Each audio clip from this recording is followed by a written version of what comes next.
കാരുണ്യത്തിന്റെ അമ്മയായ വിശുദ്ധ മദർ തെരേസ ഓർമ്മയായിട്ട് ഇന്ന് 27 വർഷം പൂർത്തിയായി. ജീവിച്ചിരിക്കെ തന്നെ വിശുദ്ധയെന്ന് ലോകം വാഴ്ത്തിയ മദർ തെരേസയെ 2016 ഫ്രാൻസിസ് മാർപ്പാപ്പ വിശുദ്ധയായി പ്രഖ്യാപിച്ചത്. 1910 ഓഗസ്റ്റ് 26 അൽബേനിയയിൽ ജനിച്ച മദർ തെരേസയുടെ യഥാർത്ഥ പേര് ആഗ്നസ് ബൊജക്സ്യു എന്നായിരുന്നു.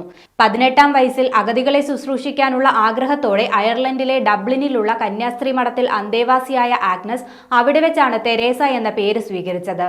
തുടർന്ന് മിഷണറി പ്രവർത്തനത്തിനെത്തിയ ജെസ്യൂട്ട് മിഷണറിമാരുടെ കത്തുകളിൽ നിന്ന് കൊൽക്കത്ത നഗരത്തിലെ മനുഷ്യവേദനകളെക്കുറിച്ചറിഞ്ഞ തെരേസ 19-ാം വയസ്സിൽ കൊൽക്കത്തയിലെത്തി.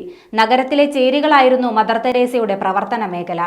കുട്ടികൾക്കായി സ്കൂൾ തുടങ്ങിയായിരുന്നു സേവനങ്ങളുടെ തുടക്കം. 1948 ഓഗസ്റ്റ് 17 കൊൽക്കത്ത കേന്ദ്രമാക്കി മദർ തെരേസ തുടക്കം കുറിച്ച മിഷണറീസ് ഓഫ് ചാരിറ്റി ലോകമെങ്ങും ലക്ഷക്കണക്കിന് പാവങ്ങൾക്ക് അഭയവും ആശ്രയവുമായി. തെരുവിലലഞ്ഞ കുരുന്നുകൾക്കും വിശക്കുന്നവർക്കും രോഗബാധിതർക്കും ആരോരുമില്ലാത്തവർക്കും മദർ തെരേസ കാവൽമാലാഖയായി മാറി. കുഷ്ഠരോഗത്തിനും എയ്ഡ്സിനും മുന്നിൽ ലോകം ഭയത്തോടെ വിറങ്ങലിച്ചു നിന്ന കാലത്ത് ശങ്കയൊന്നുമില്ലാതെ രോഗികൾക്ക് പരിചരണമൊരുക്കാൻ മദർ തെരേസ മുന്നിട്ടിറങ്ങി. 1951 ഇന്ത്യൻ പൗരത്വമെടുത്ത മദർ തെരേസയെ പത്മശ്രീയും ഭാരതരത്ന പുരസ്കാരവും നൽകി രാജ്യം ആദരിച്ചു.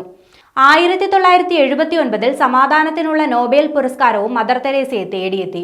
1997 സെപ്റ്റംബർ 5-ാം തീയതി 87-ാം വയസ്സിൽ ഹൃദയാഘാതത്തെ തുടർന്നായിരുന്നു മനുഷ്യസ്നേഹിയായ ആ വിശുദ്ധയുടെ വിയോഗം.